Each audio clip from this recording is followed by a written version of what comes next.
She used to want to save the world. Then she learned to love Kyle Rayner and died a bunch. That's right, your geek history lesson on Donna Troy is now in session.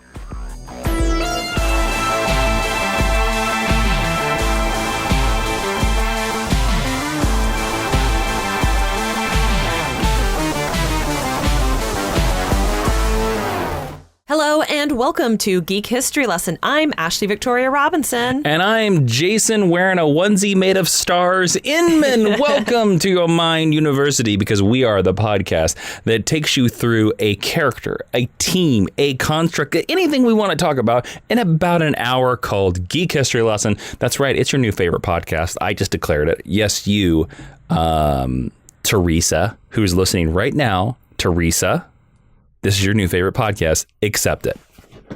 Nice. How you doing, Ashley? I'm doing so good. What are we talking about? Donna Troy. Ooh. Much requested Donna Troy. Are you serious? Yes.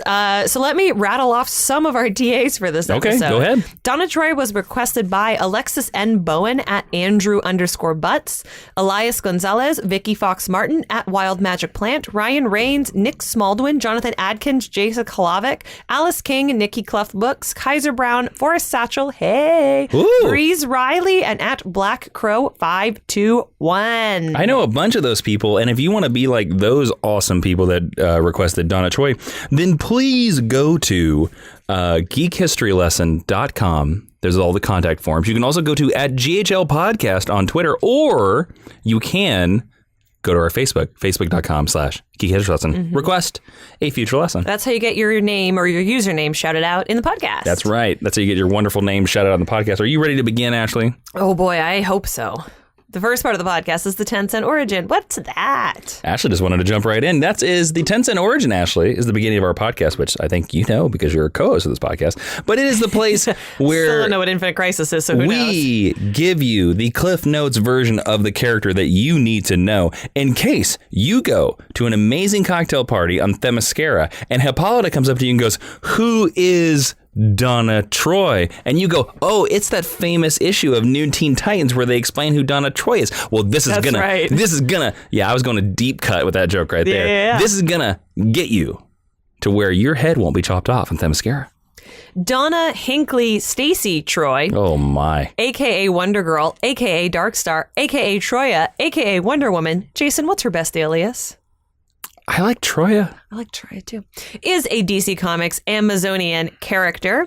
She was created by Bob Haney and Bruno Premiani, and her first appearance was The Brave and the Bold number 60 in July of 1965. Woo. If you are a longtime Geek History Lesson listener, you will know that that is also the first appearance of the Teen Titans. She predates Star Trek. She do. Not by much. She do. But she do. She do. She do. Her team affiliations include the Teen Titans, Dark Stars, Titans of Myth, Amazon, and Challengers of the Beyond, and of course the Justice League.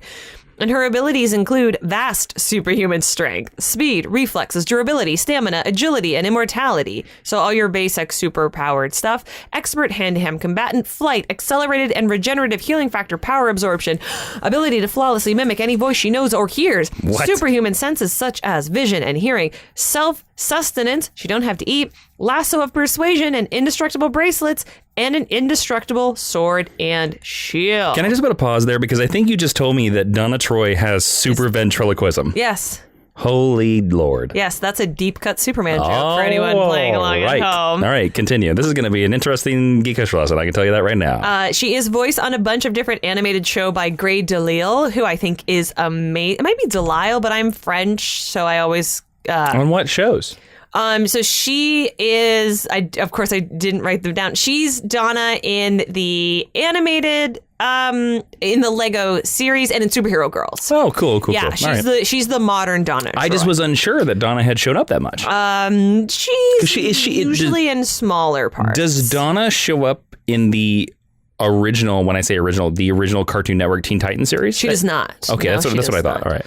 And she is portrayed by Connor Leslie in live action on the DC Universe Titans show.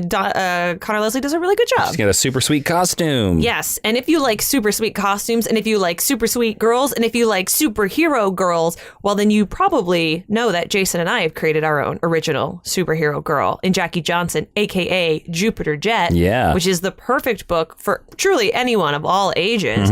We've also created a super smart Supergirl in Tamsin Kuhn, the lead of Science, our middle grade graphic novel, and Jason goes over some super women who are super soldiers in his book of the same name.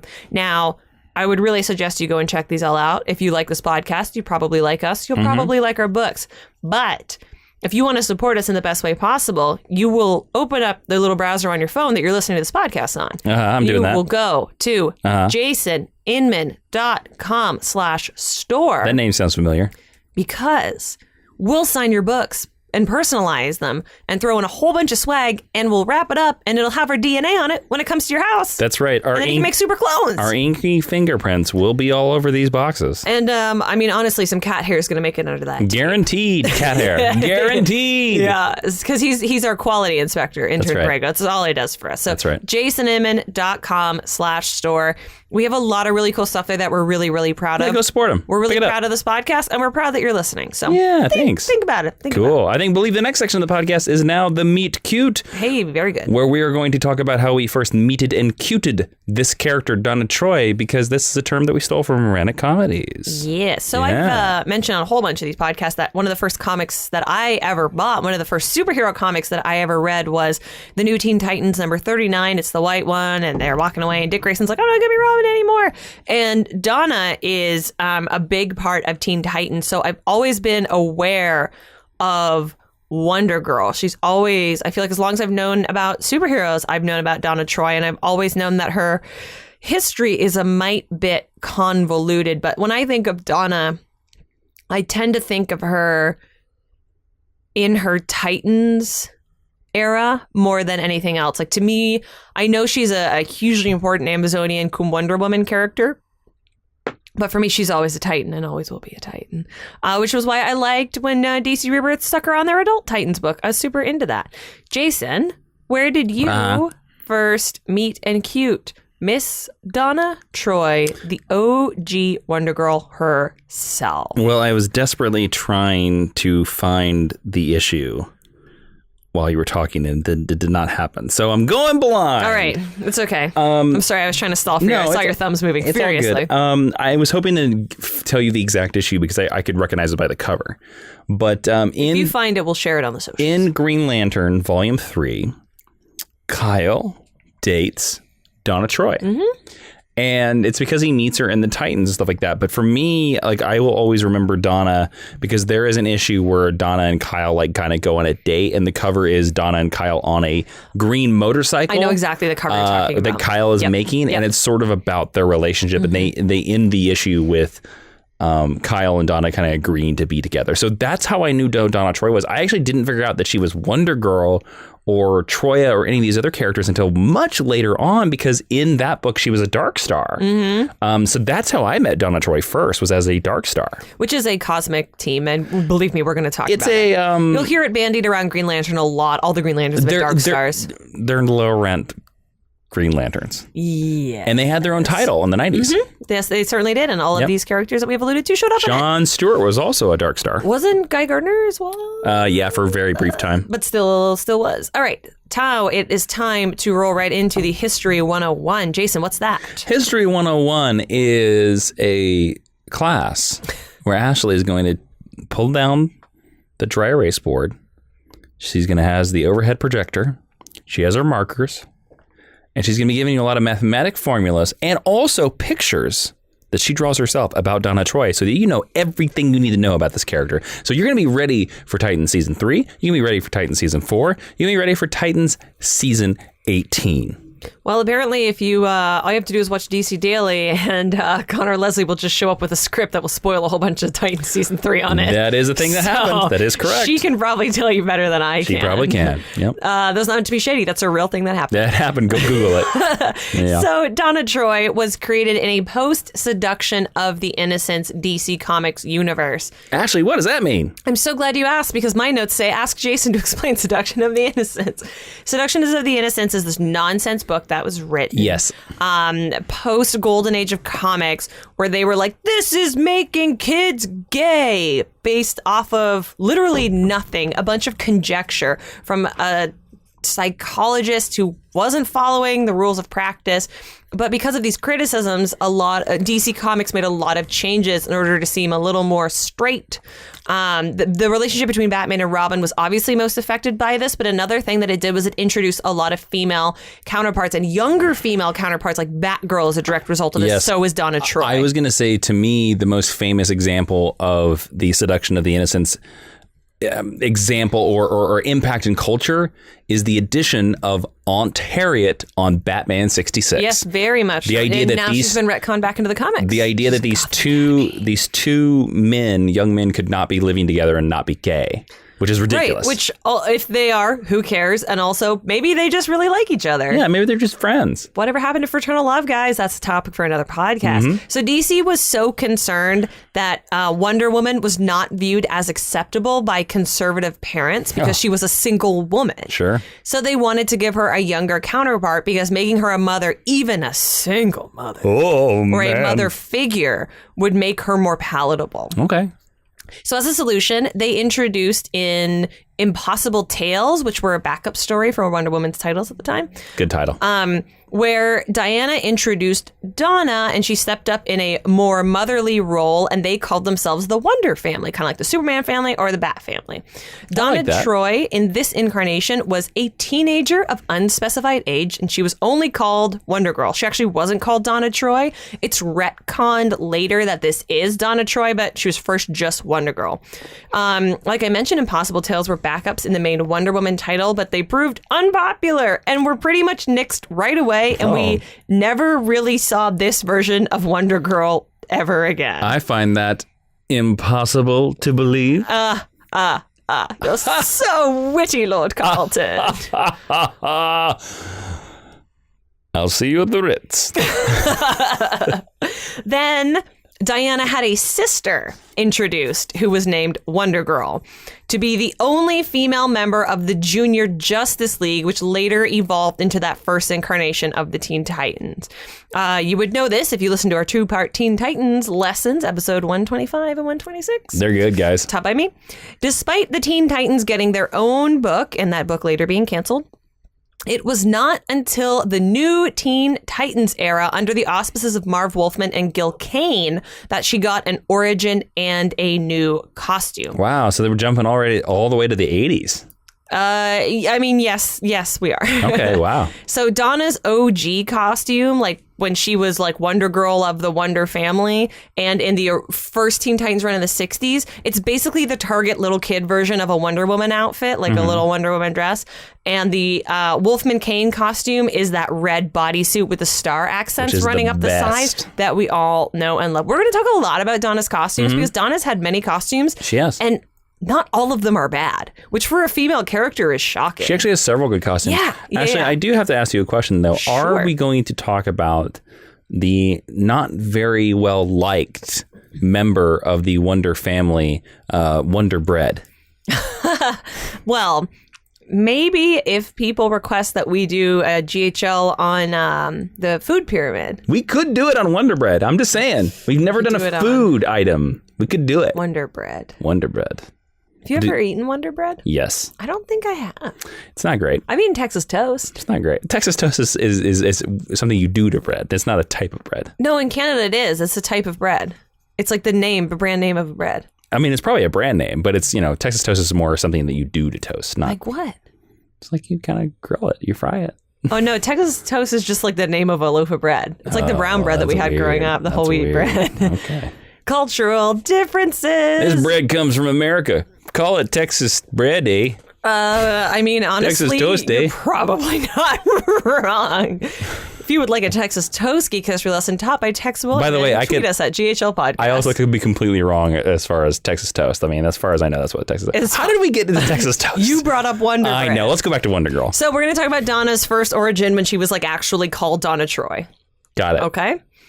There are many. This is the Marv Wolfman one. Yes. Got it. There are many. We are going to go over Donna's origin 8 times before the end. Oh, of the I episode. know that. I knew that this episode was going to be full of retcons. So her first origin said that she was just a normal human girl, like anyone who might be reading this book, who was caught up in an apartment fire and then rescued by Wonder Woman. Sadly, her parents perished in the blaze, and Wonder Woman was unable to locate any extended family.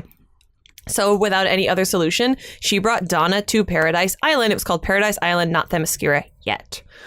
Donna trained with the Amazons, but fear not, she was not left completely powerless. Oh, good. Eventually, she was granted full Amazonian powers by the magic of the Purple Ray. Jason, what is the Purple Ray? The Purple Ray is like a Silver Age Themyscirian thing that sort of has healing powers, but also in some stories it gives people superpowers. Yeah, it basically can fix like all your medical needs as the story. It's usually called the Purple Healing Ray. Yes, but originally it was just called the Purple Ray because usually- sometimes they use it to fix their planes or technology. In some stories, it's just a giant gun on the coastline of Themyscira that Wonder Woman hops onto the seat and presses the button and blasts this Purple Ray. Often. It's a golden age construct and something that's It's kind of goofy. It's still around, which Yes. I kind of respect. I kind of have love for the Purple Healing Ray. In 1969, so we're jumping back a little bit, The year of the moon landing. she got a cool new costume and started wearing her hair down rather than pulled back in a braid, and adopted the alter ego Donna Troy so that she could go out into man's world and ultimately join what would be the new Teen Titans. I love Donna, but on any Teen Titans team in any incarnation, she's often relegated to just being the hot girl. She's, in fact, often referred to as Wonder Chick by her male teammates. Wonder Chick? Yeah, that's a big Beast Boy thing during the new Teen Titans. And I love Teen Titans, the books, and I love Teen Titans, the team, more than almost anything in comic books that I didn't create. But the more geography we got on this series, the more troubling things like that become. And it's a bummer because Donna is arguably the most powerful member of the OG Teen Titans. Yeah, I'd say 100%. If you're just looking at stats. Well, because there's no Superboy, right? Exactly. Yeah.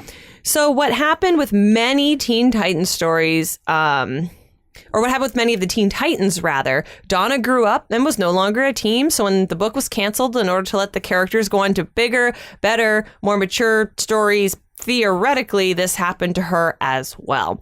But luckily, by then, it was the 1980s, and Wolfman was teamed up with his new incredible artist, George Perez, and they rebooted the team. They called it the New Teen Titans. Wonder Girl joined up to serve basically the same role that she did in the original Teen Titans team. And this time, they gave her a romantic love interest, and for once, it's not one of her fellow superheroes. It's a weird, mediocre, strange guy. So Donna falls in love with an icky man named Terry Long, who first appears in Tales of the Teen Titans number 50 in February of 1985. Ashley, please correct me if I'm wrong, but I believe Terry has a terrible Jerry curl that George Perez loved to draw in the 80s. Yes, George Perez. He loves Jerry curls. Drew some incredible women's hair and some icky men's hair. Yeah. It's very similar to Jericho, if you ever read the New Teen Titans. Yes. Except he's a ginger. Yes, he is. He's got red hair. So we're going to talk about Terry Long for a while. Oh, I know who Terry is. Terry Long was Donna Troy's much older, decades older history professor. He taught her, they dated, then they got married, and they had a baby named Robert Long. He already had a daughter from a previous marriage named Jennifer Long, who Donna must have become a stepmother to, although we don't see a lot of her around. She doesn't live with them full time. I only say from my experience of reading Donna Troy that when Donna is dating Kyle Rayner, she still talks about both of these kids. Well, they were still alive. So she is technically their stepmother. But they're not seen, her and Jennifer are not seen as having like a close relationship. No. Jennifer doesn't appear often. No. So then Terry Long lost his job as a professor for failing to turn in academic papers during his tenure. That's all you have to do as a professor is publish books and teach your classes and grade your papers and then like go to the dean's meeting. Like that's kind of the base level of the job, right? Is publish books. So remember that. Okay? Everyone out there that is a college professor, Ashley gave you a detailed list I'm just saying for this, how to do your job. I'm just saying for the sake of this lesson, just remember that all you have to do is publish books, okay? Every college professor in America, that's it. I'm sure Steven Schleicher will be texting me shortly. So he didn't turn in academic papers, so he got fired. Okay. Then he went to work in a bookstore. Then he became a professor again. And then he wrote his own books, which is exactly what professors are supposed to do. You're supposed to write your own books. He came back from the bottom. What's wrong? He sucks. He did this. He came back. He's the worst. He went to Borders for a couple of months because there would have been Borders in the 80s. And he came back. Would there have been? He read How to Be a Professor for Dummies. Yeah. And he worked it out. Good for him. I hate this guy. Their relationship is threatened when Donna is placed under the spell of Hyperion. He's a Titan of Myth. The Titans of Myth are going to show up a lot. I was going to say Hyperion from the Squadron Supreme and Marvel? Yeah. I'll explain the Titans of Myth a little more in a minute. Yes. Whom she then believes herself to be in love with. So she's like, I don't love you, mediocre white guy. I love Hyperion. He's a Titan.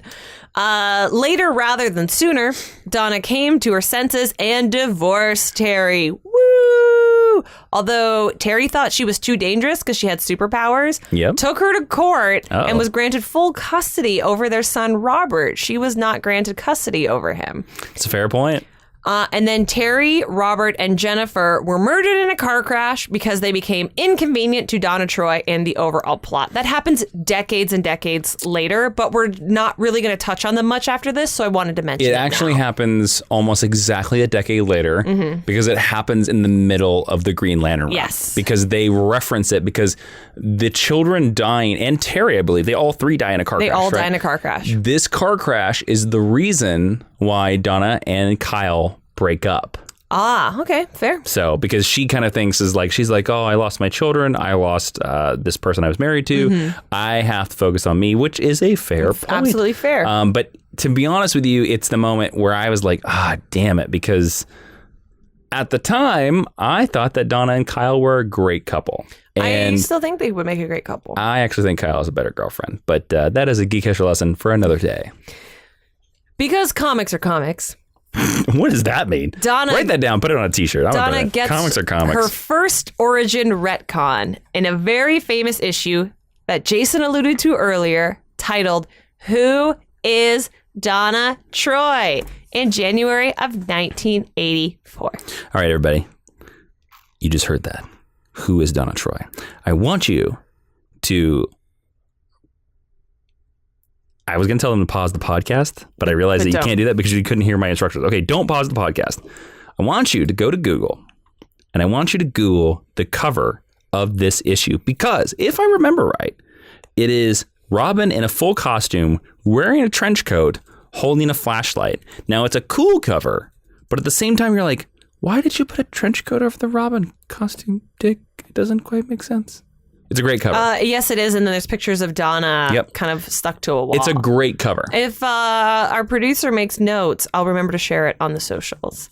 So in Who is Donna Troy, it is revealed that Donna's mother was named Dorothy Hinckley, and she was an unwed teenage mother who didn't die in a fire, but instead chose to put her daughter up for adoption, which is a perfectly fine and responsible thing to do. Donna was adopted by her biological father, Carl Stacy, who was killed while at work. And as a result, his mother, Faye Stacy, couldn't stand the sight of her because she reminded her of her son. And so she put Donna up for adoption again. Then Donna ended up in a child slave racket, but her captors died in a fire. So she got away. And then at the end of the story, because Robin kind of plays a big part in the narrative of the story, Jason mentioned he's on the cover, Robin helped Donna to reunite with her adopted mother who never wanted her. So her grandmother. And then Faye didn't want Donna so much that she in fact had 2 more children who Donna went on to have no relationship whatsoever. And it's kind of never mentioned again. Then Crisis on Infinite Earths happens. Jason, what's Crisis on Infinite Earths? DC comic book writers were like, we have 1 million Earths, and we can't keep them in check, or we know what the hell is going on because we have too many Post-it notes around the office. So we should write a storyline that murders them all, and there's only one Earth. So they came up with Crisis on Infinite Earths, was basically about the Anti-Monitor eating and destroying every single Earth until there was one. And in fact, we went into so much detail on it. You can go find it over at patreon.com/Jawiin, Jawiin. You can find unedited episodes of Crisis Club. Supplementary materials that were not publicly released. Exactly. All kinds of stuff like that. Or you can just listen to certain episodes of Geek History Lesson. I forget which ones they are. 282 to 287. Yeah, we explain Crisis on Infinite Earths in full details. Yes. Like 6 episodes, guys. Yeah, if you find these summaries of Crisis on Infinite Earths to be unsatisfying, please do consider going over to patreon.com/Jawiin. Everyone's support there is what lets this podcast happen and allows us to read all of the issues about who Donna Troy is in order to prepare this for you. And that's correct. Thank you to everyone who already supports us. They're a bunch of cool cats over the Super Friends Hall of Justice, They're man. the best cats. And sometimes they get to see our cat, Intern Prego. Mm-hmm. So, in a post-Crisis on Infinite Earths timeline, Paradise Island is renamed Themyscira for the first time. The whole, by George Perez. The whole Wonder family kind of gets a little edgier and a little more badass after Crisis. I'm gonna be honest. And poor Donna gets her third origin retcon in less than a decade. The new Teen Titans number 50 to 54, December 88 to March 89, has the storyline called Who is Wonder Girl, which dealt with this directly. These are also a lot of Terry-heavy issues as well, revealing that Donna was rescued from a fire by the Titans of Myth. And along with 12 other orphans, she was sent around the universe, trained, and raised on New Chronos to be Titan seeds and saviors. Now, I know that's a lot of words that don't make a lot of sense, so I'm going to try to explain this as simply and eloquently as possible. The Titans of Myth are kind of exactly what they sound like. They are the Titans of Greek mythology? The Titans of Greek mythology, except because comics, they're also sort of aliens who live in space because they are cosmic in the true sense of cosmic. That makes sense to me. Their homeworld is called New Chronos because Chronos is the progenitor of the Titans, if you're familiar with Greek or Roman mythology. Titan seeds, like Donna, are new superpowered beings who will grow up to be the new generation of the Titans of Myth. Okay? Kind of makes sense so far. Okay. So all of these 12 orphans, these Titan seeds, were given new names and new powers. Donna is renamed simply Troy. Another character is named Sparta. Another character is named Athens. So one's called Thanos. You might see where you might see where he's from Titan. That's a good joke. You might see where the naming convention is going. And Sparta is important in particular because Sparta is implanted with secret knowledge of the universe that eventually drives her mad and causes her to kill the rest of the orphans in an attempt to steal their powers. And Donna, of course, is the only one left alive, so she's the only and last Titan seed by the end of this arc. She still joins the Titans, and in the new Teen Titans number 55 in June of 89, she changes her name from Wonder Girl to Troia, that's Troia. Mm-hmm. She gets a cool new sparkly galaxy jumpsuit costume, and her powers bloom and grow to incorporate the mystical powers that she got out in space from the cosmic rays, spending her time with the Titans of Myth. I think this sparkly galaxy costume is great. This is the black one with a starfield, right? Yeah. It's really cute. It's very cool. Jason, how do you feel about Troia? Because for a lot of people, and we kind of went over this in the Tense and Origin, Troia is their favorite or definitive Donna Troy identity. I like it as a Donna Troy identity. Mm-hmm. I like her costume as Troia. Do you like it better than the red jumpsuit? I know you like the red jumpsuit. Yeah, as a more adult version. It's kind of like Nightwing's updated duds. But I will say this. I think the Children of Titan, Children of Myth, that whole stuff is a bunch of nonsense gobbledygook. Oh, it's hooey for sure. That doesn't make sense. And there have been a lot of writers that keep bringing it back, and I don't like it. I think Troia works just by her being a child or a related child or adopted child of a culture that is obsessed with Greek mythology. Yeah. Hey everyone, I have to interrupt the podcast here real quick because I want to tell you about a really cool project, a really cool comic book over on Indiegogo called The Black Car Volume 1. It's a pulp horror anthology whose stories range from creature feature horror to existentialist speculation. Kind of like The Twilight Zone mixed with Men in Black. Sounds a little bit like Creepshow over there. Now, The Black Car Volume 1 collects the first 3 bone-chilling mysteries, totaling 37 pages of comic horror. The main characters of the series are agents Black and Gold of the OSS, but they are really just the connecting thread throughout the stories, and they are not the main focus. Sounds a little bit like they're the lone gunman from the X-Files. It's more of a story of the week kind of style. Bringing this project to life are a whole series of Kubert School graduates. That's the Joe Kubert School, and if you know anything about comic books, that should be pretty impressive. Some of them have been studying under comic book writer and master J.M. DeMatteis. I hope I said that right, and I don't want to offend J.M. DeMatteis himself. I've never met him. I heard he's a nice guy, but if these people that are bringing you The Black Car Volume 1 have studied under that master, then you know you're going to get some pretty excellent comic books. Now, The Black Car is brought to you by New Jersey local Michael Kazajansky. I hope I said that correct, Michael. I apologize, but his comic looks great because it's a love letter to classic pulp comics of the 50s with some modern twists in it. You can find this project over on Indiegogo right now. Just search for The Black Car Volume 1. Go support this product on Indiegogo right now. There is less than a month left, about a month left, depending on the time you're listening to this recording. Go help The Black Car Volume 1 because it looks like a really sweet comic book. And now, back to the show. So sometime later, in the New Teen Titans Annual number 7, October of 1991, an evil group called the Team Titans arrived from the future to kill Donna, specifically, who recently learned that she was pregnant. This was when she was married to Terry Long and she was pregnant with her baby Robert. Got it. And it is revealed that they came from the same future where Donna's son lives, because he hasn't died yet. He died like a decade in the future. Mm-hmm. He was born with the same powers that she gained from living and training with the Titans of Myth. So he has all these weird cosmic-y powers in the future, although he was ultimately driven mad by these powers. So, what does a son from the future do when he's driven mad? Why, he ages himself to full adulthood, kills his mom, and styles himself as a dictator. Jason, do you know the evil name of Donna Troy's evil son? No, I don't actually. He calls himself Lord Chaos. It was the 90s after all. I do know Lord Chaos. So I'm going to post a picture of him because he kind of looks like Donna Troy and Thor had a baby. I have it in my show notes and I want to turn it around and show it to Jason. That's what Lord Chaos looks like. I've seen that guy before. I want to say it's a good design, but I also hate it. It's got good colors. Yes, and it's because Donna's costume is cool, so I think it translates kind of. But it's not a good design. No, the headdress is a bit much. You'll see when you follow us at GHL Podcast. The Team Titans traveled back in time to kill Donna before the baby was born and free their world from Lord Chaos. Donna could not allow this to happen, so she gave up all of her cosmic-y powers and became a normal human in order to give birth to a baby who wouldn't become Space Hitler. Because if she gave up her powers, then he couldn't get the powers and he couldn't become a dictator. Mm-hmm.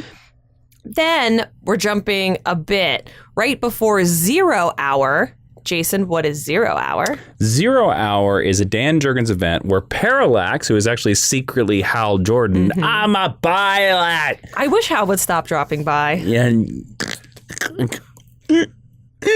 Hal Jordan.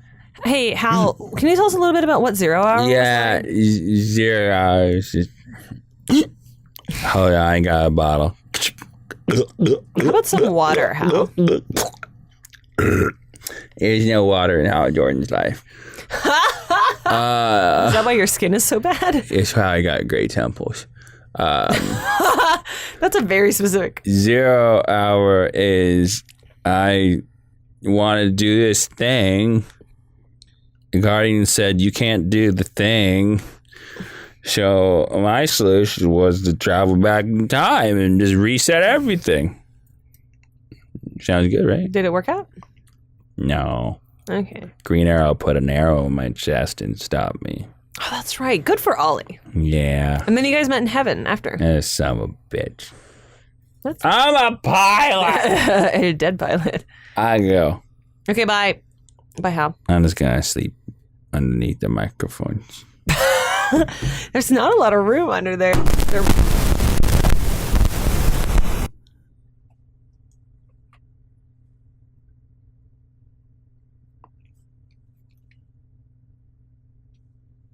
So yeah, Hal just fell over.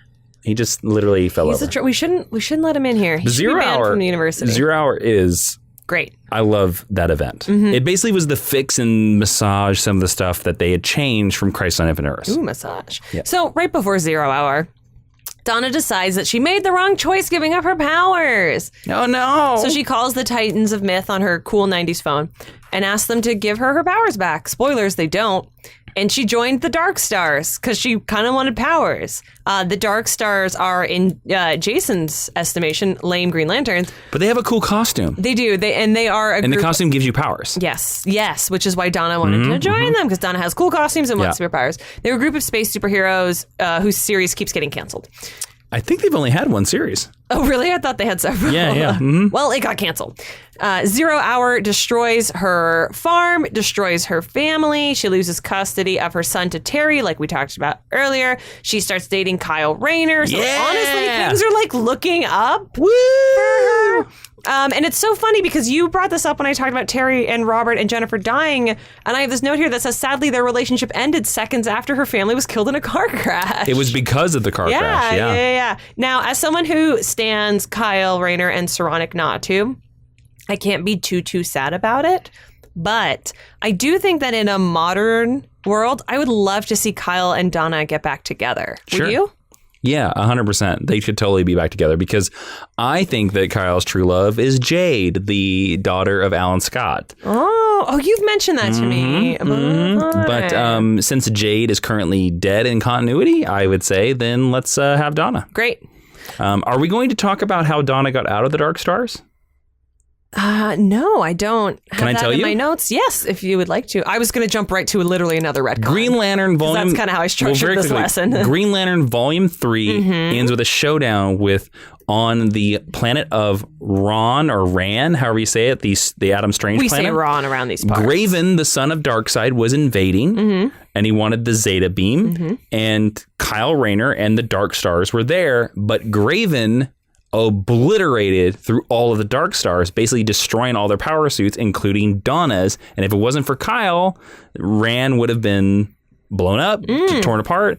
And that was the issue where Kyle figured out, or finally thought himself worthy of the name Green Lantern. That's the issue where Kyle's like, oh, I'm as good as Hal Jordan now. And by that point he was. But Graven basically destroyed the Dark Stars. So because of that, her suit's wrecked and she has no powers now. If that little sidebar wetted your whistle, Jason taught episode 64 on Kyle Rayner. Sure. Go check that out. Green Lantern 75 is so awesome. It's a great issue. So like I mentioned, then another retcon. Oh, boy. Toward the end of the 90s, so they decide that Donna was created by Magala, who's an Amazon sorceress. Okay. She's a clone of Princess Diana now. Wait. Donna. You mean Princess Diana, Wonder Woman? Yes. Okay, because there's a second there where I was like, Princess Di, like the British royal? Oh, no. Because that would have been timely. No, because she was cloned from Diana when Diana was a little kid, so she's Princess Diana. Got it. Because Diana was lonely and she needed a friend. So this sorceress was like, here's a friend. It looks exactly like you. However, little Donna clone was captured by Dark Angel, an evil spirit and the arch enemy of Queen Hippolyta at the time, who mistook Donna for Diana. So she's like, they look identical. This one must be Diana. And Dark Angel was so mad that she cursed Donna to endless lives stricken with suffering, with her memory being wiped and reset every time she thought she was at her lowest. So she would always suffer and fail and then get her memory reset. Okay, wait a second here. Are we actually explaining? Are we having a retcon to explain the retcons? Yes. All right.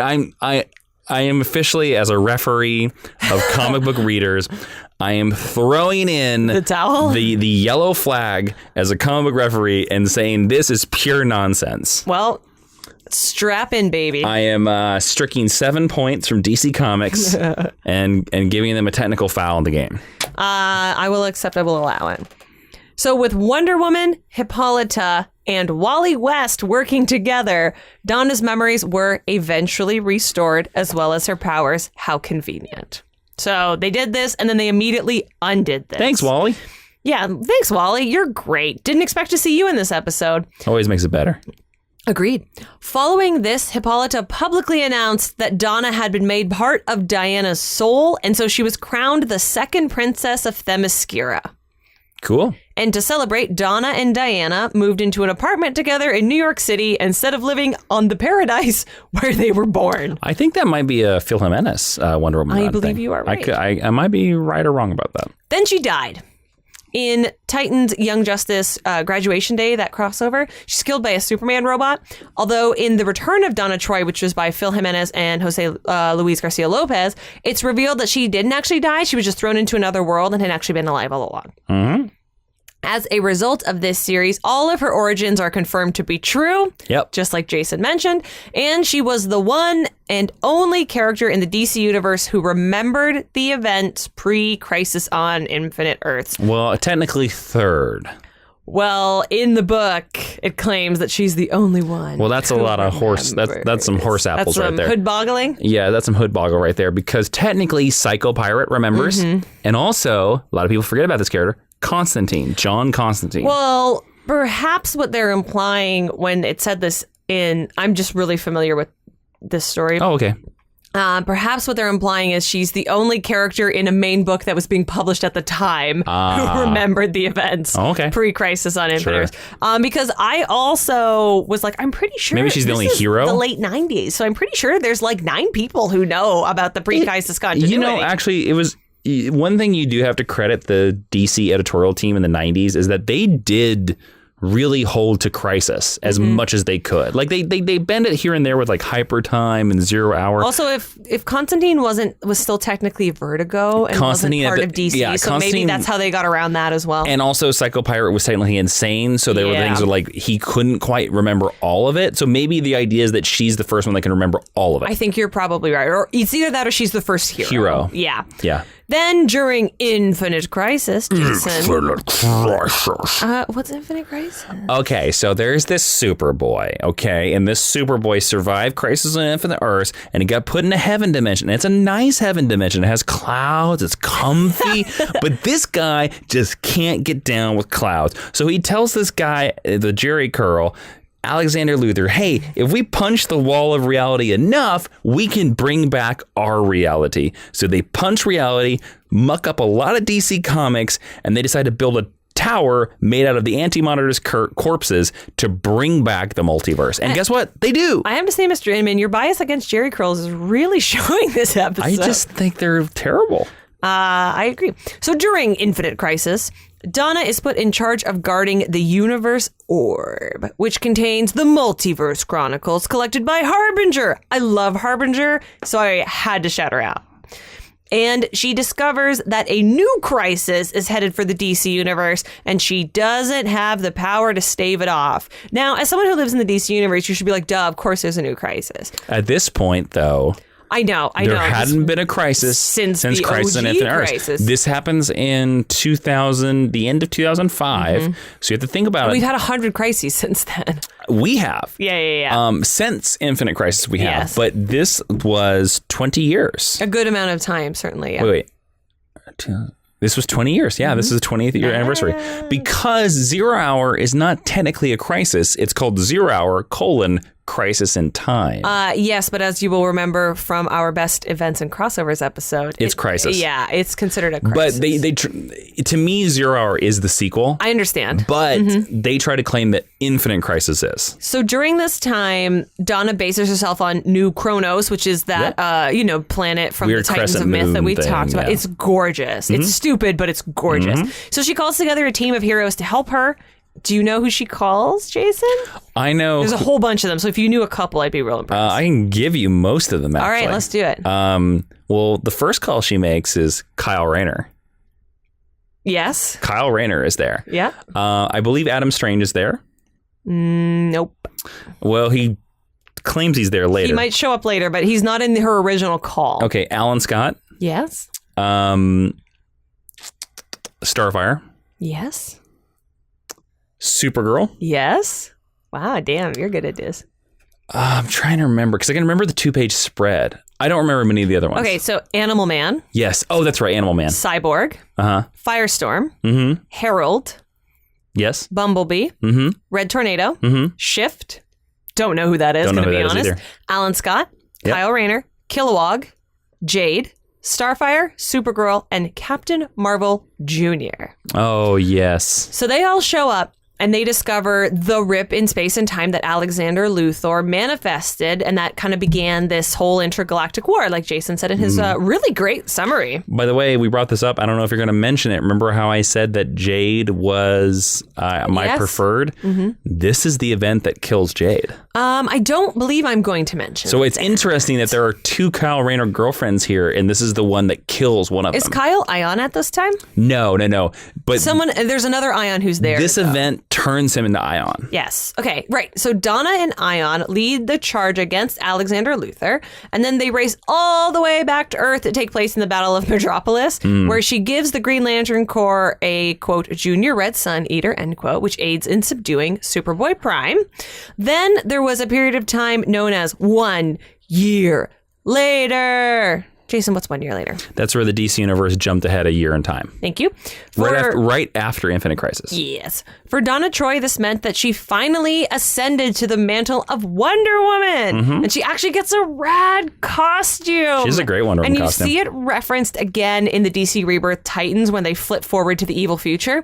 And it's basically her Starfield outfit, cut more like a classic Wonder Woman bodysuit with Greco-Roman armor on top of it, the bracers, the boots, I kind of look gauntlets, at it, and she has the cape over it. I kind of look at it, it's like, imagine the Wonder Woman costume, the normal Wonder Woman costume, except where you see skin, you see her Starfield. Yes. This, in my opinion, is the greatest Wonder Woman costume that has 100%. ever existed. I think it's stunning, and I think it's a goddamn travesty that we don't see it except in passing in a couple of events. And I'm dying for DC. Thomas Sellers, Consumer Products, WB. Please make a statue. I want it so bad. I was going to say, I'm pretty certain they've made an action figure of this. If they did, please tell me. I will. Potential incoming. Let me do a little bit of research here. I'm very certain they've done an action figure of this. I didn't know that. So this meant, with a new costume, what else do you get, Jason, but a new origin story? So strap in while you furiously Google. Donna is now Diana's magical twin, who was created by Magala, like we said, and was captured by Dark Angel. When Diana became Wonder Woman, though, she freed Donna, who'd been in prison for most of her life, and brought her back to Themyscira, where she was trained by both the Amazons and the Titans of Myth, all of which led her to coming to the human world and becoming Wonder Girl and a member of the Teen Titans. She eventually became Wonder Woman, and as her last act, she takes down a cadre of villains who were being controlled by the evil sorceress Circe, classic Wonder Woman villainess, who captured Donna, although when she was freed, Donna gave up the mantle of Wonder Woman and admitted that she was never comfortable using that name. And from that point on, she simply wanted to be called Donna Troy. Can you imagine? Yeah, there's nothing wrong with that. Now, I believe Jason has a hot action figure spotlight for us. Yeah, so DC Direct in about 2008 made a specific Wonder Woman action figure line where it had like 4 different figures. Mm-hmm.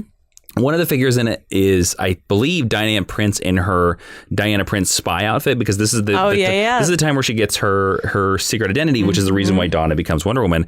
And they made a Donna Troy Wonder Woman action figure of that costume. God, it looks good. So we'll hopefully share it online. Yes, we will. So yeah. Donna next figures pretty prominently in Countdown to Final Crisis, where she actually gets a really nice scene with Jason Todd, of all people, at Duella Dent's funeral. In this tie-in story, Amazon's Attack, which features an attack on Washington, D.C., Donna rushes in to confront Hippolyta and caution her against invading the United States because the Amazons want to fight with America. Hippolyta agrees on the condition that Diana be included in the negotiation. C gets sidetracked trying to find Diana, but luckily Jason Todd was following her like a real creep, and he reveals that Duella Dent was killed by the Monitors, so they fight a bunch of Monitors, only to be saved by a benevolent Monitor.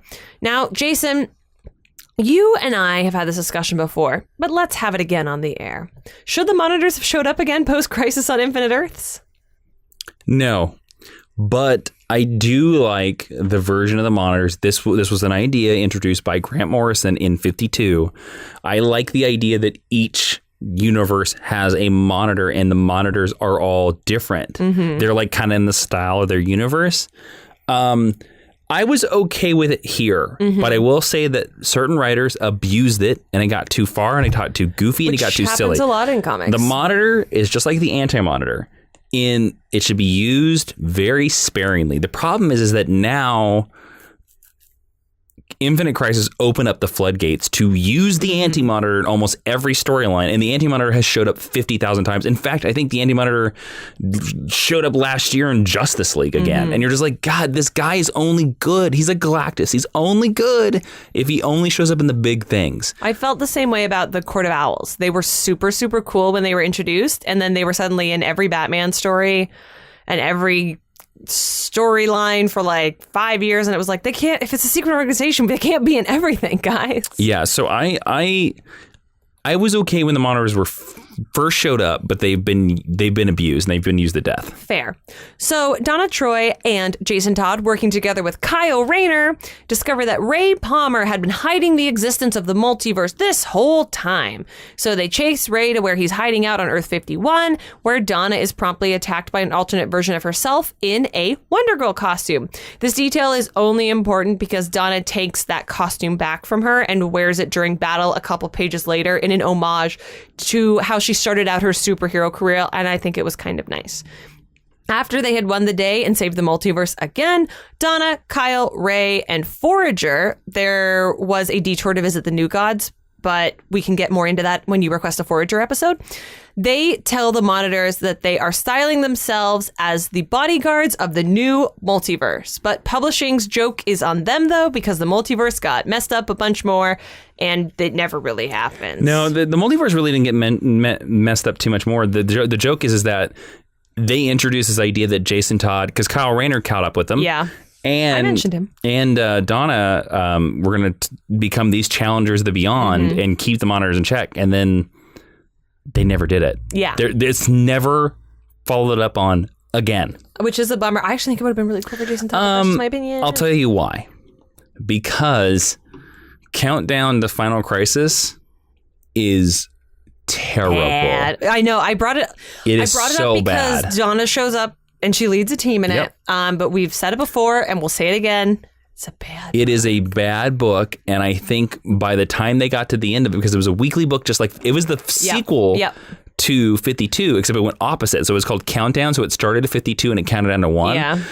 And then about halfway through, they were like, we're Countdown to Final Crisis. Weekly series are hard. Even They're though really hard. It had nothing to do with Final Crisis at all, and actually contradicted Final Crisis at several points. Yeah.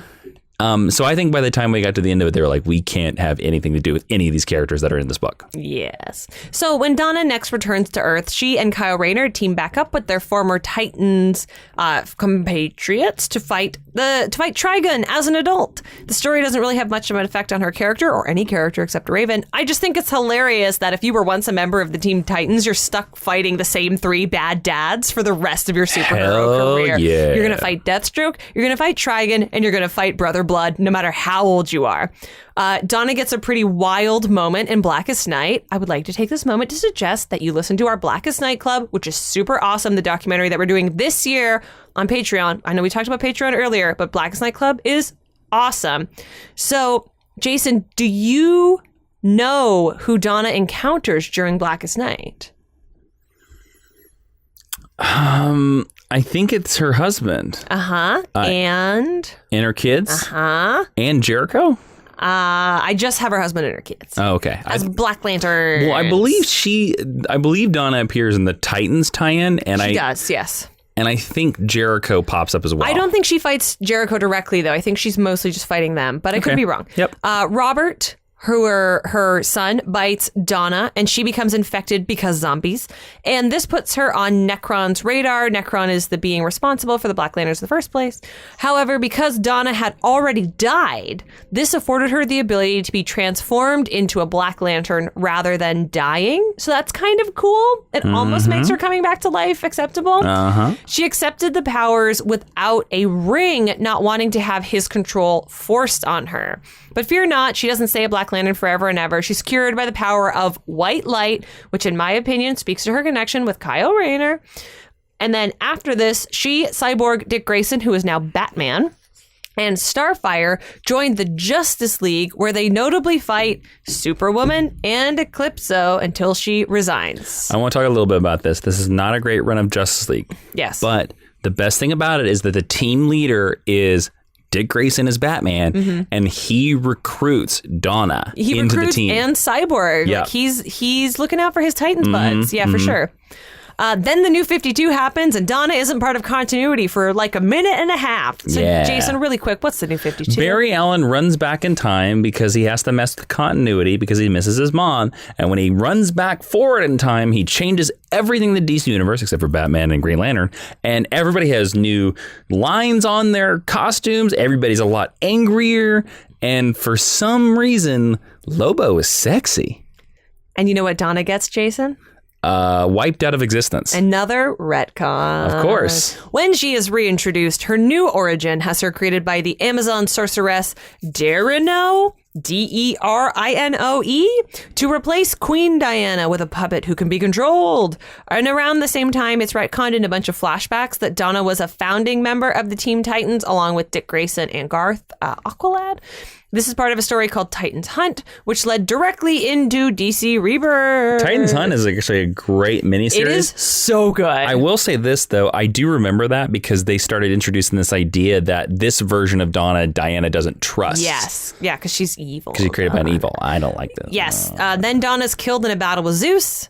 Or in a battle, and Zeus resurrects her to replace the three Fates, thus making her the embodiment of fate in the DC universe. Okay. When she touches Wally West after their reintroduction in DC Rebirth, she not only gets back all of her old memories of him, but she also learns that retcon, she was molded out of clay for the express purpose of killing Wonder Woman, and this is all granted to her because she's this Oracle of Fate now.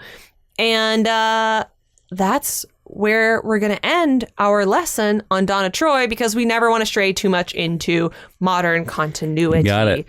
And because we've had so many retcons, why not end with a retcon? Shall we move to the recommended reading? Yes, the recommended reading, where Ashley is going to tell you her choices for books that you should check out in case you want to read more about Donna Troy. And if you want to check out these books, go to geekhistorylesson.com/recommended reading. And we have all the choices there and little widgets that you can click on them, take you right to Amazon, and you can purchase your own copy. All right, Ashley, what's choice number 1? Now, I do want to say, I'm not recommending the new Teen Titans in this. How dare you? I have recommended the new Teen Titans Omnibus or Volume 1 over 10 times on our history of recommended reading. So I'm going to bogart it going forward because, like Hush and like All-Star Superman, it gets recommended a lot. Ashley, I'm the internet, and I have to say that I can't trust your opinion as a critic because you haven't put this on your list for Donna Troy. That's okay. I never claimed to be a critic. Well, you're a terrible critic. Okay. The internet has spoken. It's fine. By the way, would you like to hear my thoughts on The Rise of Skywalker? No. Okay, well, I'm going to go tell the next 50 people I meet. That's fine. I am going to recommend the new Teen Titans, but... Wait a minute, you just said you weren't! But specifically, a later volume called Who is Donna Troy? It's Volume 4. It deals most specifically with Donna's origin, exploring what it means. There's that great issue where she teams up with Dick Grayson and gets a stupid retcon. She meets Terry in this, who's horrible. Maybe you'll have a laugh. But this is like a seminal Donna Troy work. And I would be remiss if I didn't put Wolfman out here somewhere.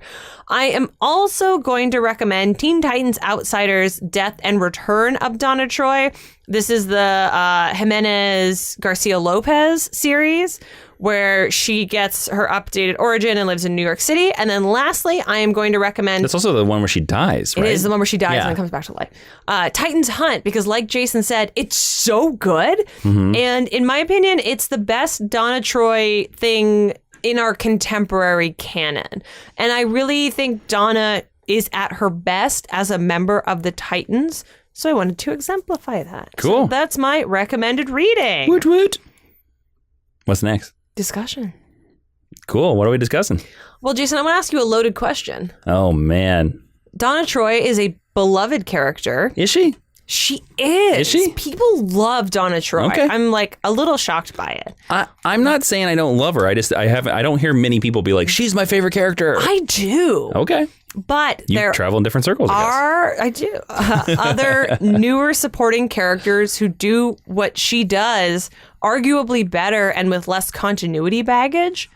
So, Jason, do we need Donna Troy in the current incarnation of the DC universe?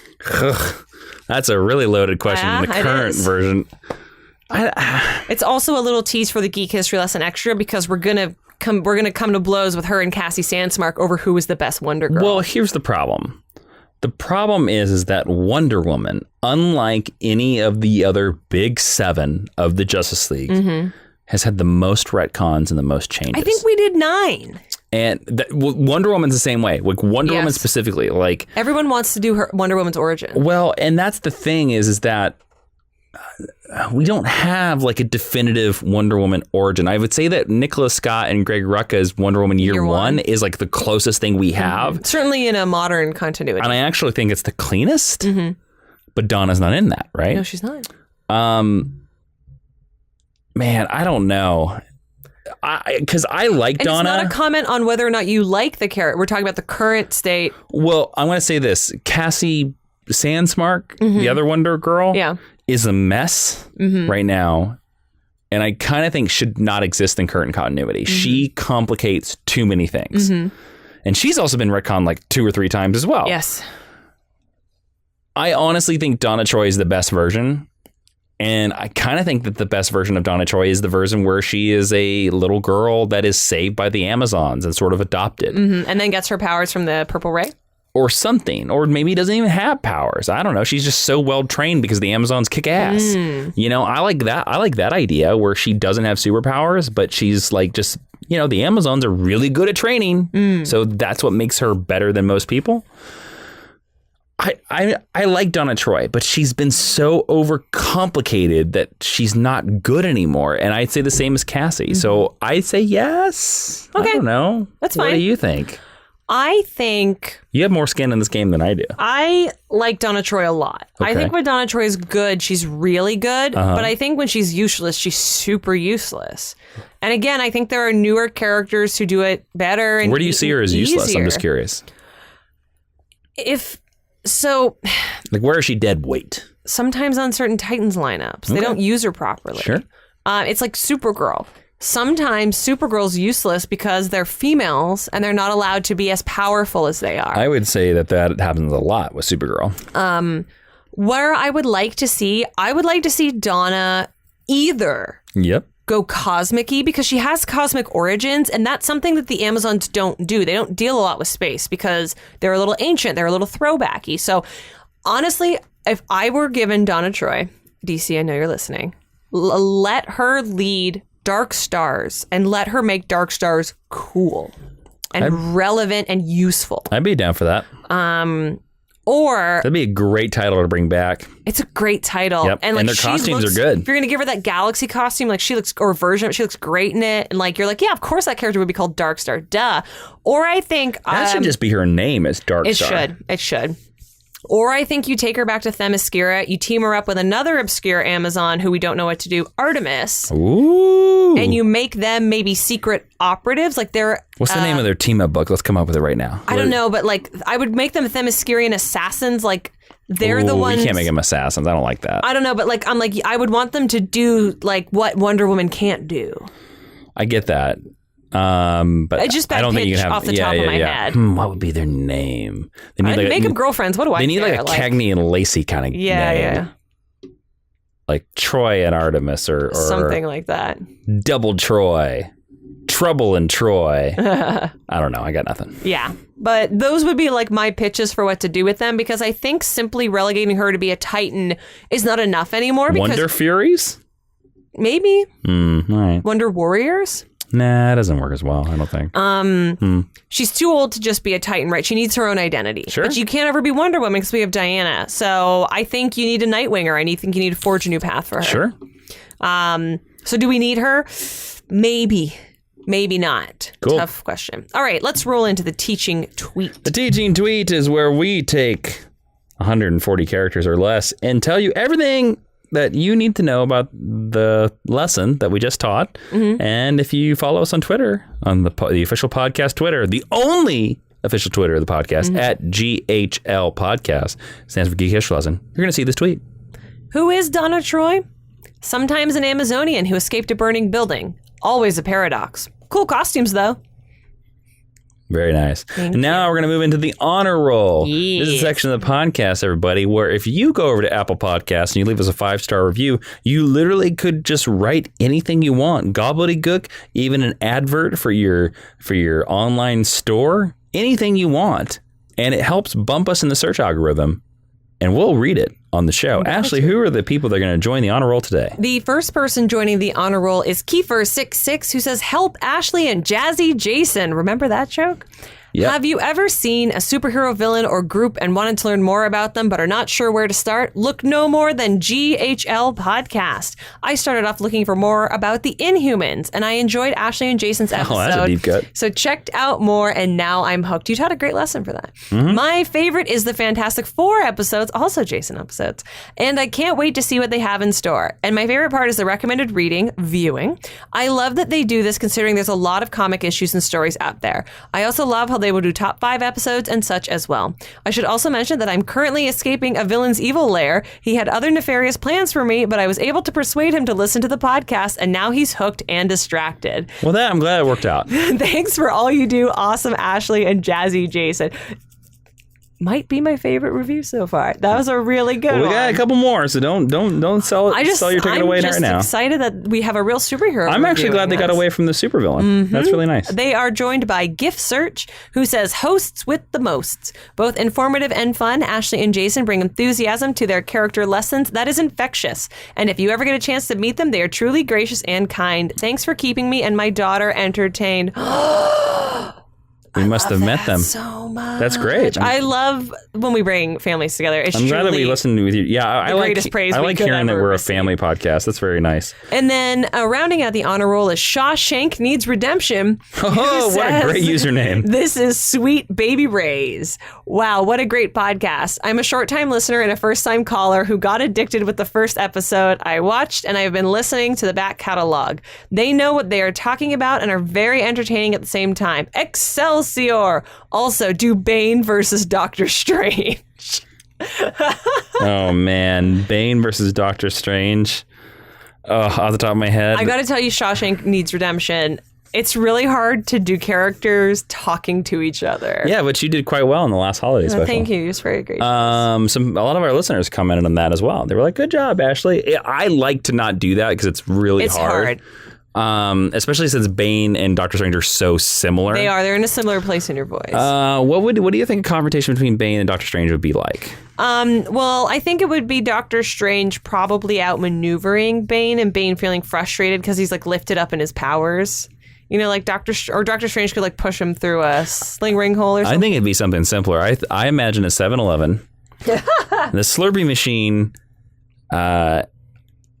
only has enough Slurpee for one cup, and both these men have walked in. They both want a big gulp? They both want a big gulp of cherry Slurpee.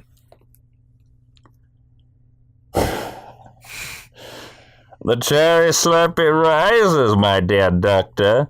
Well, my friend, you're lucky that I know how to use an app, which is full of dark magic to grab the last cherry slurpee away from your leather pants and mask and other descriptions of your weird outfit. It looks like you go to Roots. Do you shop at Roots, Bane? Yes, I do. I'm glad that you have similar taste, dear doctor. But know that you are not in charge here. That's all I got. You're literally asking me to write a Bane sketch on the spot. That's all I have. Well, there you go. Shawshank Needs Redemption. Welcome to the Teacher's Lounge, along with Gift Search and Kiefer66. Professor Jason, tell them what they've won. They don't win anything. They just get to come into the Teacher's Lounge, where sometimes we have magazines, especially the ones left behind by Mrs. Smith. What does Mrs. Smith teach? She teaches 4th grade. We don't have 4th grade in the Land Universe. Oh, yes, we do. Okay. Yes, we do. We have some very advanced 4th graders, Ashley, and don't you diminish their accomplishments. If you are in the 4th grade and listening to this podcast, please make yourself known. Please, I would love to hear from Truly. you. And let us know what you thought about my terrible Bane sketch that I had to do right on the spot. While you're doing that, don't forget to subscribe and download this podcast on Apple Podcasts, Stitcher, which is a great service, and also Spotify, guys. If you use Spotify, we are on Spotify. Give us a listen.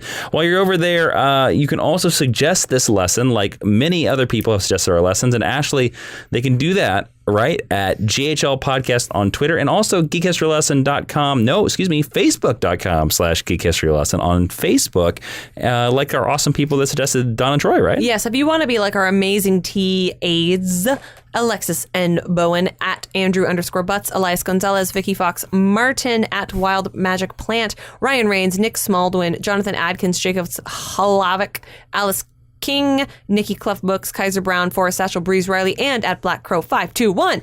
You can do it in all of those places. I love that I recognize so many of those names. It's great. Me too. All right. And don't forget to follow us personally on social media. You can follow me on Twitter and Instagram at Jawiin, Jawiin. Follow Ashley on Twitter and Instagram at Ashley V. Robinson. And now we're at the last part, #stick around. Ashley, this is the part where we make sure people stuck through the plugs or the bad Bane sketches. What are we going to talk about? We are going to talk about Donna Troy's costume because we talked about so many of them that are awesome. What's your favorite one? Black with the Stars. Black with the Stars? Yep, done. No contest. No other contest. No other costume comes close. No? Nope. You don't think the red jumpsuit comes close? The red Nope. jumpsuit's pretty cool. Nope. We got a cool version of the red jumpsuit on Titans.